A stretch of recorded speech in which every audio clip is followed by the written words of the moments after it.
Welcome to Golden English Course. Warahmatullahi wabarakatuh. Alhamdulillahirabbil alamin wa bihi nasta'in ala umuri dunya waddin.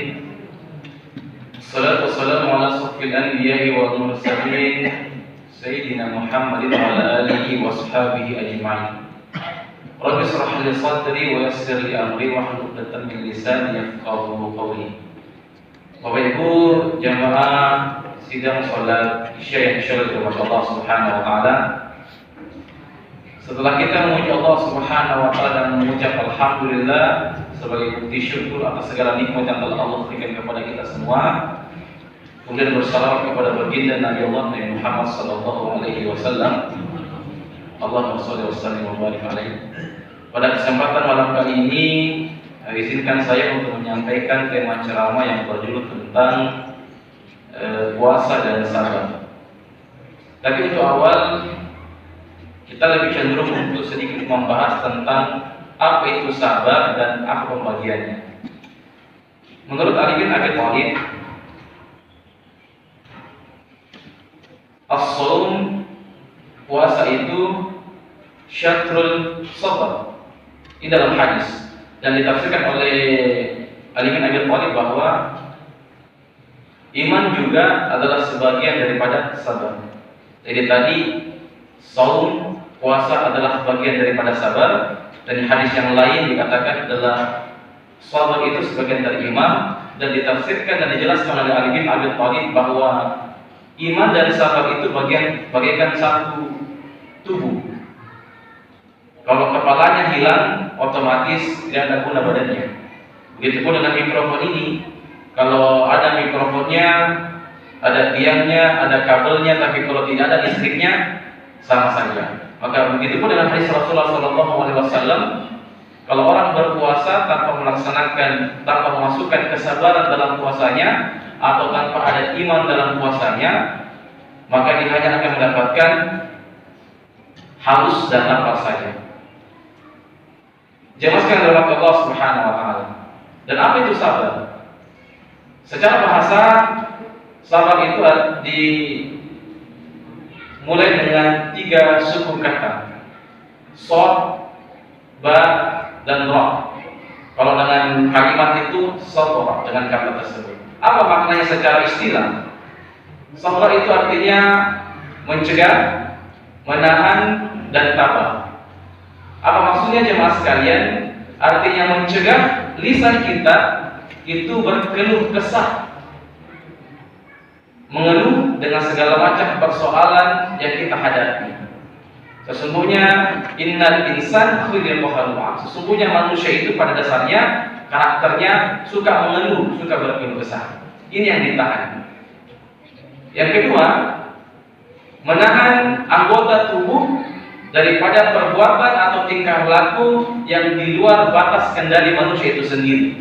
Yang dua-duanya ini jemaah sekalian dikhawatirkan nanti berdampak kepada keburukan diri sendiri, orang lain, atau alam sekitar. Menurut ulama ada 3 orientasi sabar itu yang bisa kita laksanakan dalam kehidupan kita sehari-hari. Yang pertama ialah sabar dalam menjalankan ketaatan kepada Allah Subhanahu wa taala. Contoh yang pertama jemaah sekalian, Allah Subhanahu wa taala berfirman, "Ta'mur ahlaka bis-shalah wastabir 'alaiha." Perintahkanlah keluargamu, istri, anak, saudaramu atau keluarga terdekatmu itu mendirikan salat, beribadah kepada Allah. Wastabir 'alaiha, dan bersabarlah atas apa yang mereka lakukan. Nah, kalau kita cermati jemaah sekalian, tidak heran kalau Allah memerintahkan kita untuk mengajak keluarga itu sholat, tapi ketika sampai di masjid apa yang terjadi? Anak tak sendiri ribut, kadang-kadang ditegur sama orang lain, kita lagi tersinggung, apa segala macam itu. Nah, inilah benarnya firman Allah. Maka dalam menjaga ketaatan kepada Allah Subhanahu wa taala itu tidak semudah dengan diucapkan secara lisan saja. Begitupun kami sebagai dai, Tentang sabar ini sangat mudah sekali disampaikan berdasarkan cerita-cerita dan argumen-argumen lisan. Tapi terkait tentang pengamalan tunggu dulu, agak berat ini Mas sekalian. Maka bersabar dalam ketaatan kepada Allah, inilah yang pertama yang harus diutamakan. Allah juga menjelaskan bahwasanya ketika Imran yang dikatakan seorang yang soleh, yang memiliki keturunan, dia mengajarkan kepada keturunannya, ya bunayya, wahai anakku, aqimis shalat, dirikanlah salat, wa'mur bil ma'ruf, ajar orang berbuat yang baik, wanha 'anil munkar, cegahlah mereka dari yang munkar, dan bersabarlah ala asobat, terhadap musibah yang menimpa kamu.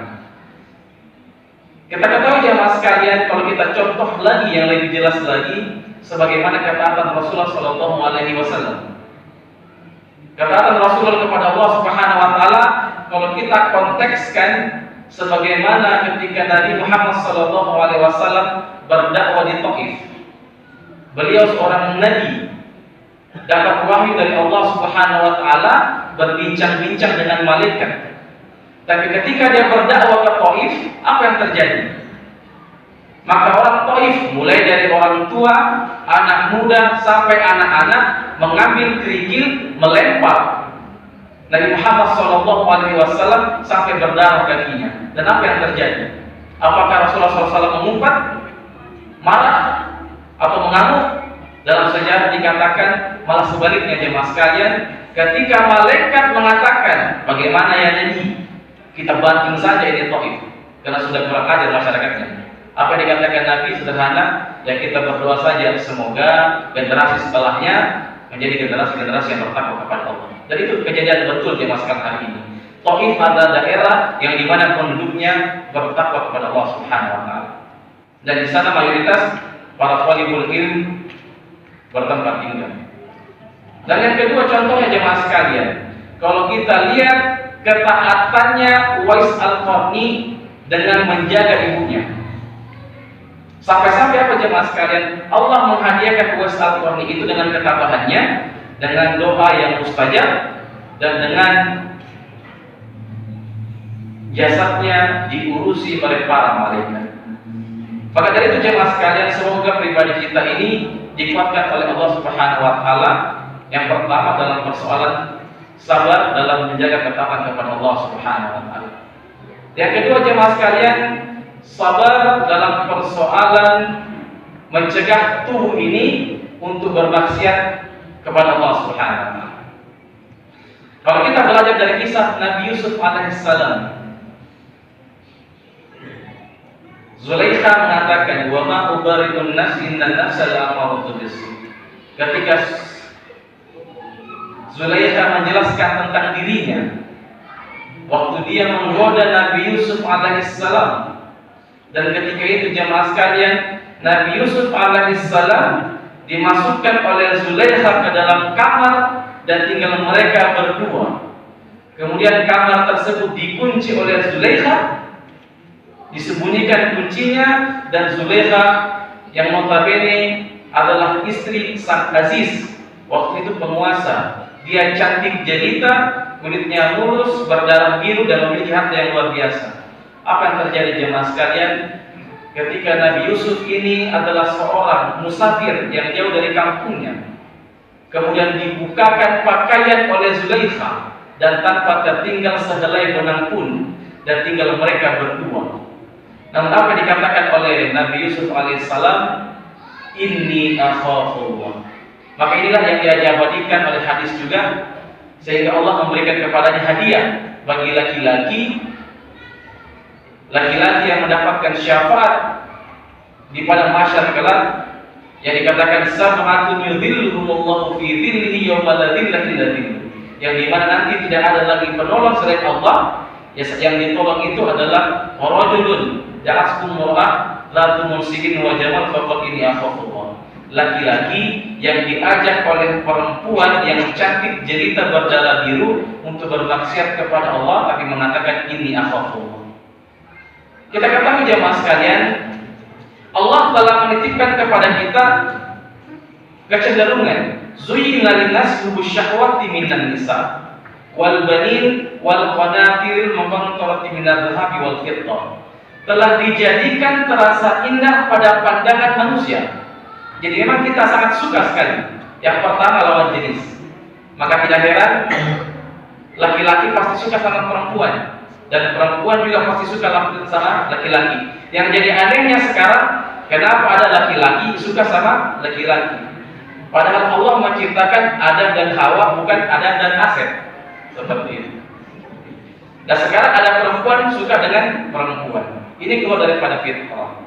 Yang kedua, pastilah laki-laki atau orang tua suka sama anak-anak kecil. Kalau ada orang tua yang tidak suka sama anak kecil, pasti ada permasalahan dalam kehidupannya. Karena secara psikologi kami pelajari, cenderung orang tua itu akan sangat segan dan sangat agak berat hati ketika melihat anak kecil dizalimi. Begitupun dengan harta, Bapak sekalian. Begitupun dengan undangan, kendaraan. Kalau kita hari ini, itu semua adalah kecintaan kita terhadap dunia, kenikmatan dunia yang Allah berikan. Tapi bersyukurlah dan beruntunglah bagi orang-orang yang ada kesabaran dalam diri. Yang ketiga jemaah sekalian adalah ketaatan dalam menerima takdir Allah Subhanahu wa taala. Sebagaimana yang kita imani, yaitu qadar dan qadar. Ada juga kita imani tentang takdir buruk dan takdir yang baik itu jemaah sekalian, itu pastilah menimpa kita. Sampai-sampai Allah Subhanahu wa taala menjelaskan, "Wa lanabluwannakum bisyai'in minal khawfi wal ju'i wa naqsin minal amwali wal anfusi wat thamarati wa basyyiris shabirin." Pastilah akan kami uji manusia itu dengan sedikit ketakutan dan kelaparan, kekurangan jiwa, harta dan buah-buahan, dan berikanlah kabar gembira bagi mereka orang-orang yang sabar. Namun jemaah sekalian, perlu dipahami, jangan sampai keburukan yang kita terima pada hari ini, yang notabene atas kesalahan tangan-tangan kita sendiri, itu kita nisbatkan langsung kepada Allah Subhanahu wa taala. Contoh, kalau kita ini pulang dari masjid, tiba-tiba ada mobil truk di luar, kencang jalannya, langsung kita menyeberang, kita meninggal. Kemudian mengatakan dia meninggal karena Allah Subhanahu wa taala. Tidak, dimaksudkan. Itu karena ulah-ulahnya manusia sendiri. Kenapa? Karena Allah telah memberikan kepada manusia itu pikiran, akal, dan para ulama dan para nabi untuk menjelaskan tentang agama. Maka jangan sampai jemaah sekalian kita termakan oleh kata-kata orang. Anak tak kuliah di Makassar, bilang kenapa nilai-nilainya? Dia menjelaskan, yang ini kan takdir Allah. Terus dia mengeluarkan dalil, yudhillu bihi katsira wa yahdi bihi katsira. Bilang kan banyak orang yang disesatkan oleh Allah, dan banyak orang yang telah Allah berikan kepadanya petunjuk. Tapi kan Allah jelaskan di akhir ayatnya, wa ma yudhillu bihi illal fasiqin. Sesungguhnya yang disesatkan oleh Allah Subhanahu wa taala hanyalah mereka-mereka yang fasik. Siapa itu yang fasik jemaah sekalian? Mereka itu adalah orang yang tahu bahwa ini benar, tetapi tidak mau atau enggan mengikuti yang benar tersebut. Inilah mereka-mereka yang fasik. Sudah tahu 1 tambah 1 sama dengan 2, tapi dia tetap ngotot bahwa 1 tambah 1 sama dengan 5. Inilah yang menjadikan kita harus memahami terkait tentang takdir Allah Subhanahu wa taala. Jemaah sekalian dirahmati Allah, yang terakhir terkait tentang sabar ini, bahwasanya puasa merupakan salah satu orientasinya bagaimana meningkatkan kesabaran kita dalam melaksanakan aktivitas keseharian kita. Karena 11 bulan kita tidak berpuasa, kemudian dipertemukan dengan bulan Ramadan ini, yang dimana kita di dalamnya berpuasa, menahan lapar, haus, dan segala hal yang dapat membatalkannya, mulai dengan subuh sampai dengan azan berkumandang di maghrib. Itu untuk apa jemaah sekalian? Pada dasarnya hikmahnya adalah agar Allah kembali membiasakan tubuh ini untuk tidak serta-merta melewati batas kenormalannya. Makan secukupnya, minum secukupnya, bahkan berkata pun meskipun itu baik, cukup secukupnya saja. Karena pribadi yang terbaik jemaah sekalian adalah mereka yang tidak pernah melampaui batas. Semoga Allah menanamkan kesabaran dalam diri kita semua dan menjadikan bulan Ramadan ini menjadi bulan yang membangun tradisi baik dalam kehidupan kita, sehingga kita keluar dari bulan Ramadan betul-betul kita mendapatkan predikat muttaqin, yaitu orang-orang yang selalu taat kepada Allah Subhanahu wa taala dan selalu menjauhkan diri daripada apa yang Allah larang. Kurang lebihnya mohon dimaafkan. Adanallahu wa iyyakum ajma'in billahi fi sabilil haq fastaghfirul khairat. Assalamualaikum warahmatullahi wabarakatuh. Thanks for watching. Bye. See you on the next watching video.